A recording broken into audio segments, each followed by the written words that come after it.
Pleased to be joined in the Sunday Sit-Down with Mr. Telvin Nash of the York Revolution. We are at PeoplesBank Park for this one. Telvin, after a couple years away, how does it feel to be back? Oh man, this is like home for me. You know, I've come here, just feel comfortable. You know, the fans embrace me, coaching staff, teammates. Just happy to be back. Now you have an awesome story. You've played in a couple different places, from the Mexican Pacific Winter League and also in the major leagues of Taiwan baseball. What's it been like just traveling around playing in different countries? Oh man, it's been an experience. You know, something I never thought about happening in my career. Just been able to pick up on different cultures, different ways that people play baseball. Hopefully I can use that and try to help some of the younger guys throughout their career. How is that? I mean, growing up, I was familiar with the Mr. Baseball, the movie and things like that, playing over in Japan. So when you're going to Taiwan after playing so much baseball here in the States, what's the hardest adjustment for you? You know, my first year in Japan was the hardest adjustment. Thank God I had a good manager that kind of let me get my feet wet and just let me adapt to the culture. The funny thing you said about Mr. Baseball, I did have to watch that movie to understand the Asian culture of baseball. You know, over here, it's all about, hey, if you hit, they're gonna put you in final place of the lineup. Over in Japan, I didn't DH that much. I had to play left field or first base. So Asian embrace defense more than offense. Is that something that when you're talking to guys in the Atlantic League that are trying to get picked up back into affiliate ball about how, yes, the defense has to be part of the game. It's not just, you know, metrics on what the exit velocity is, which is a lot of influence on that in the States. You always want to be a two-way player. You know, if you look at the stats, two-way players do get paid the most. It's being able to be versatile for a team will keep you in the game much longer than just, hey, I'm just a DH. If you don't hit, they're gonna replace you. So if you're helping save runs as well as driving in runs, you're gonna be more valuable to that manager going anywhere you go. What stands out about York? Because obviously there's more teams in the Atlantic League since you last played for the Revs. Why were you drawn to come back here with Mace as manager? It's just loyalty, man. You know, he actually helped me get my career where I was still trying to figure my way out, figure out how to hit, figure out how to play baseball. He gave me the first chance to come here to figure things out. And it's just like loyalty, you know, he's been good to me, and I feel like, you know, I can't turn my back on him going to different places. It's like starting all over, you know. And here, you know, I just feel comfortable. It's all about when you're a ball player, you want to feel comfortable. And being able to be comfortable, we're able to be able to perform on the field. So I told him, hey, I'm coming back. He was like, hey, we'd love to have you. I said, hey, you know, I'll be there. I was going to say, what was his reaction? What was management's reaction that, you know, the all-time home run leader for the club is coming back to town? He was shocked because the crazy thing is, in 2021, I got traded from, I was in Toyama Thunderbirds, and they traded me over to the Yokohama Bay Stars. But I had a month where I didn't play. I didn't know where I was going to go. I didn't know if I want to come home or come here. And so I called him right after I got put on waivers.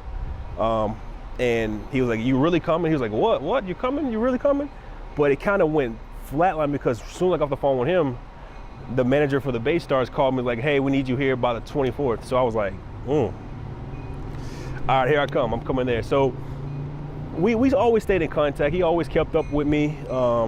He's a good dude. You know, he's just loyalty.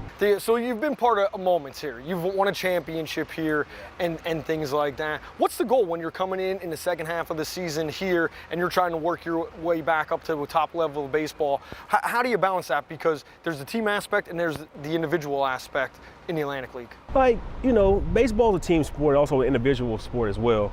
I'm just trying to come in, help win. You know, any possible way I can help win is either motivating a young guy, a guy who's have potential to go back to affiliated ball, or a guy who's trying to get somewhere else. Just like, hey man, you're not gonna get out of here doing those type of things. So just being a big brother, a leader, on and off the field is my main goal. You know, obviously, yeah, I want to do well and win. I'm used to winning here, so just trying to figure out how we can win, put together the pieces, because we have the right pieces of the puzzle, just how we can put those together and we start gelling and we take off, because people come see winners. You know, all the years I was here, we won, and that's how you got so many guys getting up out of here.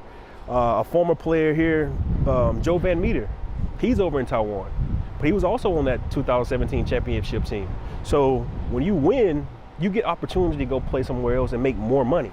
So just trying to feed that to these guys and get them to understand, you know, Atlantic League is not the only stop. There are other leagues you can go to and make decent money and, you know, show the world what you're capable of doing. Just one door closes don't mean that your career is over with. When you talk about gelling, could you dream of a better start and maybe inserting yourself in the lineup? Then you take a first pitch ball, your first swing back with the club in so many years, you end up hitting a home run to left center field. Oh man, I couldn't dream of that. I couldn't dream of that. Like I said, I'm just here to try to help the team win any way possible. If I'm the DH or playing first or left field, whatever the club needs me to do, I'm willing to do it because I know what it takes to get out of here. Just being a leader here, you know, that's what's gonna make us gel. Just embracing each other, keeping each other accountable, and eventually we're gonna turn this thing around.